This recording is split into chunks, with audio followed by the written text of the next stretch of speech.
The best way to talk about classes and objects is by looking at a specific example. So in this lesson, we're going to begin building a name class to keep track of a person's name, which will include the first name, the middle name, and the last name. So let's get started. Open a DOS window, navigate to your Documents Java folder, and then let's work with the template file. So if you saved a template file, open that up by typing Notepad in the name of your template file. Mine is called template.txt. What I want to do here is change public class template to public class chapter 5. Everything else can stay the same, and then we're going to do a file save as. Remember, our file name has to be the same as our class name, so it's chapter5.java. Be sure to go to Save as Type and change that to all files, and click Save. And now we're ready to begin. A class definition begins in the section above public static void main. In other words, before, or it could be after, the main program. So put a line between the opening curly brace for chapter 5 class and public static void main, and then indent and write public class name, like so. Drop down to the next line and put a opening curly brace to signify the beginning of the class definition. Skip down to the next line, indent, and again, indentation is important to make our programs more readable. When we define a class, we define two parts, the data part and the behavior part, which we're going to call methods starting in this lesson. We'll begin with the data. A name consists of three parts, a first name, a middle name, and a last name. We're going to declare variables for those parts right now. Private string first for my first name. I'll explain what private means in just a moment. Private string middle for the middle name, and private string last for the last name. When we declare a variable as private, we're saying that the exposure of the variable is only within the definition of the class and not to any other part of any other program. I can't really explain much more than that until we can actually create an object from this class. So for now, just take my word for it that we want first, middle, and last to be private variables. And I'll explain more about what that means later. After your variables, then you can create methods or behaviors. For a name, that might include something like displaying the name or displaying the initials. So I'm going to demonstrate those two methods now, and we'll perhaps look at others later. Methods are public, so we'll declare those as public. We'll do display first. A method always begins with the return type of the method. In other words, a method returns data. So if I'm going to create a method called display name, it's going to return a string, and that string will be the name in the object that we're working with. So we write public and then string for the return data type and then the name of the method. So I'm calling this method display name. We use the same rules for methods as we use for variables. Then I'm going to put a open and close parentheses after that. That signifies that I'm not providing any data to this method. Think of a method like a function. A function can have data that you're going to manipulate and return as something else. For example, when you double a number or when you compute the absolute value of a number. In this case, we don't have any data, so we're just going to put open and close parentheses because we want to display the name. Put an open curly brace to signify the beginning of the definition of the method.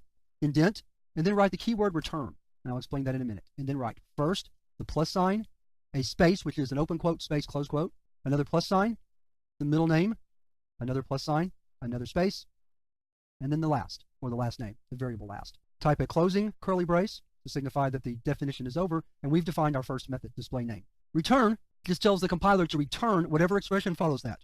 The expression is a concatenation of the first name, plus a space, plus the middle name, plus a space, plus the last name. So it's first, space, middle, space, last, space. Then we close off with a closing curly brace. Let's write one more just for the practice of it. We'll write public string get initials. And again, we don't pass any data to this. We just have open and close parentheses. An open curly brace, indent, and then type return first dot substring 0, 1. I'll explain that in just a minute. Plus middle dot substring 0, 1. And then just to make this easy to read, drop down to the last line, type a plus. It doesn't have to be right under the F. I'm just putting it there. Plus last dot substring 0, 1. Semicolon to signify the end of the statement, and a closed curly brace. Substring is a string method built in that returns a substring from a string. The arguments, or the data that we pass in, the first one is the starting position, where we want to pull the substring from. The second argument is the number of characters we want to pull in the substring, or from the original string. I want to get the first letter of the first name, so I write substring 0, 1. I want to get the first letter of the middle name, so again I write substring 0, 1. And then because I also want to get the first letter of the last name, I also write substring 0, 1. We're finished with our class definition at this point, so I have to type another closing curly brace to signify the end of the class. And then I'll put a space between them. We're still not quite ready to create an object of this class. We're going to save that for another couple of lessons away. But let me review what we've done in this lesson. We're creating a class called name. This class will store a person's full name, their first, middle, and last name. We created three variables, also called members. Later in the course, we will break down this terminology in much more detail. So sometimes I will call these variables, and sometimes I'll call them members or even fields. One thing you're going to learn about object-oriented programming is there's lots of terminology, and a lot of it is not consistent. So we have three members or fields. I'll try to use the object-oriented terms. They're private because we do not want them to be exposed to any other parts of the program other than the class definition. And again, I'll explain that in more detail once we can actually create objects of this class. And they're all three strings, so we use the string data type. Then I created two methods which are just operations that we can perform on the data in the class. The first one is called display name. It returns a string, which is a concatenation of the first name, the middle name, and the last name with a space in between each. And I just chose that arbitrarily. I could have picked last name, comma, first, middle, or some other configuration. I just chose to make it simple by making first space, middle space, and last space. And then the second method I created is getInitials, and it returns a string that consists of the first letter of the first name, the first letter of the middle name, and the first letter of the last name. And I got those letters by calling a string method that's built in called substring, which pulls a given number of characters from a given position in the string. So 0, 1 says pull one character from the 0 position of the string. I should also mention that in Java, strings are numbered, their positions, starting at 0. So the first position of a string is always position 0. That's why this first argument is 0.